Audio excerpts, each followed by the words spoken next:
What is up, my fellow members of the CLC? As you can see, I have the green screen up, but I'm not able to use it today because every poster I found for this movie had some semblance of green in it. And green on a green screen does not look good. It would look very bad. I didn't even think the green screen in my last review looked very good. So I'm still working out the kinks with this. We'll have it back up probably by my next review, but for the time being, you're just going to have to live with this. This is fine. Whatever. It'll do. When I found out that they were going to be making a standalone Joker origin film, I was very skeptical for a couple of reasons. One, since the Nolan Batman trilogy ended, DC ain't exactly putting up all-star numbers. They had Wonder Woman, which was good, not great, and all their other films have either ranged from mediocre to just complete garbage. Secondly, the idea of making a Joker origin film, to me, kind of diminished what makes that character so special, and that is the ambiguity. You don't know where he came from. He is a hurricane bursting through town. There's no rhyme or reason to him. He just exists, and that's part of what makes him so frightening. And lastly, and this is a big one, The Dark Knight is a film that I hold very near and dear to my heart, and Heath Ledger as the Joker is a performance that I hold very near and dear to my heart, and I'm not alone in that. The Dark Knight, to an entire generation of people, is their Star Wars. It is the definitive blockbuster of our time, and Heath Ledger's performance as the Joker is one of the definitive performances of not just my time, but of any time. It was a transcendent performance that won him his posthumous Academy Award, which he absolutely deserved. And the idea of seeing anyone else portray that role, especially after the shit show we got of Jared Leto in Suicide Squad, had me very skeptical. But then the reviews started coming in for this movie, and I was seeing people saying this thing's a masterpiece, Joaquin Phoenix should win an Oscar, and I was like, all right, maybe I'm wrong. Maybe my doubts were misplaced. Maybe this is a great film.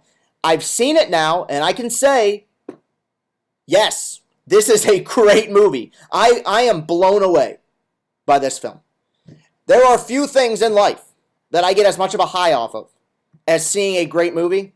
This here is a great, great movie. And I'll start with the obvious. Joaquin Phoenix gives the definitive performance of his lifetime in this movie. He is astonishing.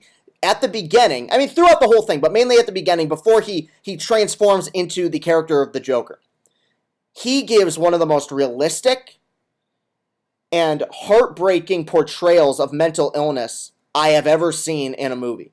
It's astonishing. I mean, really, I could have just watched an entire movie about that guy. Forget the Joker, forget all that. Just about this guy dealing with his mental illness would have been riveting. But you have that extra layer to it, which is he becomes the character, the Joker, that we all grow to know and are terrified of, and he nails it. And is he Heath Ledger? No. It's completely different.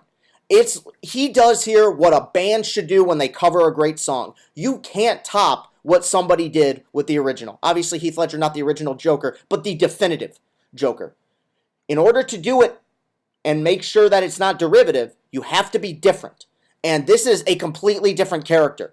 And that's what's great about the Joker, is that this is a character that you can portray in many different ways. And Joaquin Phoenix nails it with this performance. This is not a performance that gets someone nominated for an Oscar. This is a performance that wins someone an Oscar. He is astonishing in this movie, and good for him, because this was a tall task, having to take over a role that is larger than life, and the way he plays it's just brilliant. Todd Phillips directed this movie. Todd Phillips comes from a comedy background. He directed Old School and Due Date and all 3 Hangover movies.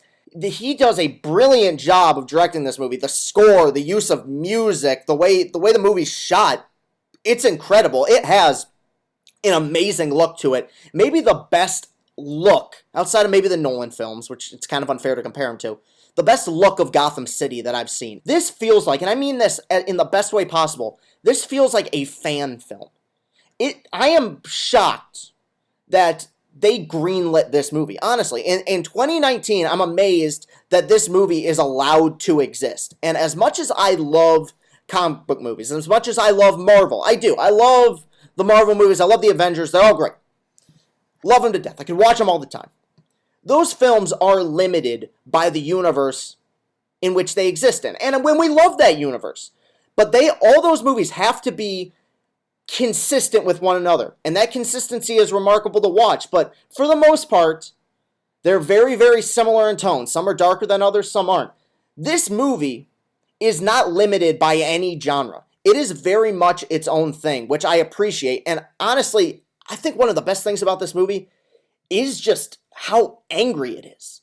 This movie has a pessimistic, ugly, rotten view of humanity in the world. And I love that. I think that's great. It doesn't pull any punches.